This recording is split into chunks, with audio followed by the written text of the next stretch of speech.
Hello my juicy jelly beans. So sorry for the late upload. Normally I upload on Saturdays, but I went for a big project. I was in the mood to step out of my comfort zone. Now I've done this before, but on a very small scale, literally a cabochon. So this is going to be a make or break. This mould is from Boo and Nicole and I love it. It has such a nice big area to play with. Their moulds are spectacular. But today I'm going to be using something new, which are the glow-in-the-dark neons from RESIN. You get 12 colours. I put them in a tin.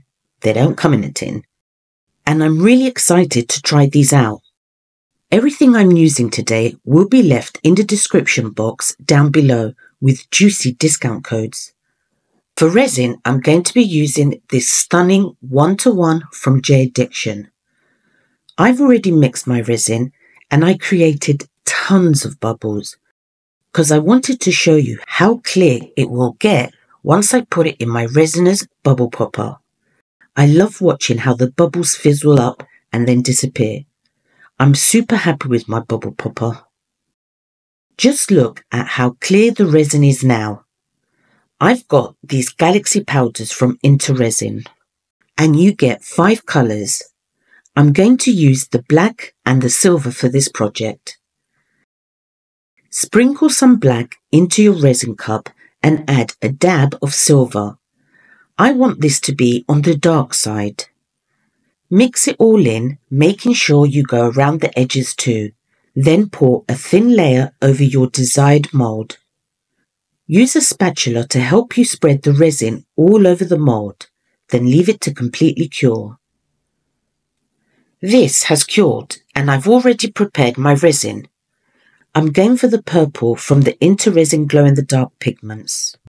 Grab a juicy scoop and mix it all in. Oops, need to put my gloves on. I'm going to add just a teensy-wincy amount of black pigment to make this a tad darker. This is optional. Then pour a thin layer over your mould and let that completely cure. Now that this has cured, it's time for the really bright colours. I'm going for the brightest pink in the RESIN pack. Same method, add a scoop into your resin and mix it all in, then pour it over your mould. Wow, this pink is stunning. Repeat the same process and do a thin layer, then leave it to cure. For the next layer, I'm going with the bright orange of the pack. Again, mix, then pour a thin layer over your mould and cure again. I feel like I'm making a cake. Okay, this is cured, but I've run out of space to add one more colour and a backing. So I'm going to demold this and add some tape to the edges and the front of the piece. This way I can add another layer freehand. I've placed it on a turner just to make life a little easier. And I've prepared more resin and used the brightest yellow from the RESIN pack. Pour your resin over your make and spread it with a spatula. Try not to break the surface tension to avoid spilling over. Then leave it to completely cure. Okay, this is cured and I was lucky that it didn't overspill. For the last layer, I promise it's the last one. I'm going to back it in white. I'm using white pigment paste as I want this really opaque. Mix, pour and cure and pray that it doesn't go under or spill. This has cured and I did get some spillage, just hoping it didn't go under too much. Peel away the tape. Okay, so I got a bit on the front, but it's doable. I'm going to use my Dremel for the next part. My dad showed me a trick on how to drill and clean all at the same time, using the tube of your vacuum cleaner. Mine isn't very comfy, but I just wanted to show you. I'll be doing mine outside. Start to drill in circular movements, trying to create a semi-round crater over where the numbers would be. We don't want it to be perfect, but on the contrary, Drill in deep till you see a bit of yellowy orange showing up. Don't go any deeper than that, and do the same with all the 12 numbers. So this is more or less what we want to achieve. There's no need to clean it up completely, as we still need to do more. I'm using a pencil to draw where I want my craters to be, more or less. If you're more adventurous, you could go in straight away without mapping out where you want your craters. Then begin to drill. Make sure to stop as soon as you see yellowy orange. We don't want perfect edges.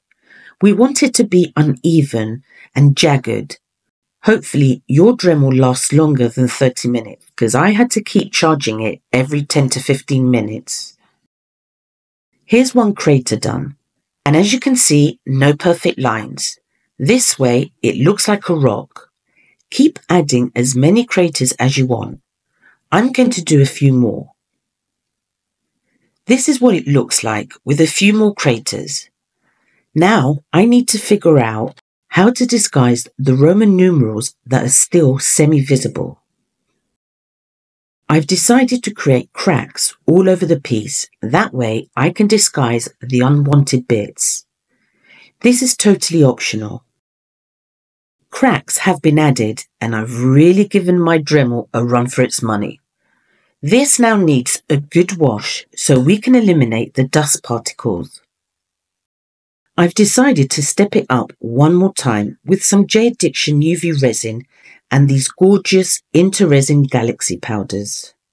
I'm adding a small amount of UV resin into a disposable cup and I've decided to go for number 1, a beautiful purple blue colour. Look how stunning it is. With a paintbrush, lightly paint over the highest points. This will give it extra dimension and a much prettier colour. Cure with a UV lamp section by section. Once you have completed this part, we will need to add a top coat to make everything pop. Big thank you to all my subscribers and channel members. Love you lots. I've already added a top coat of J Addiction resin and it's time to let it completely cure.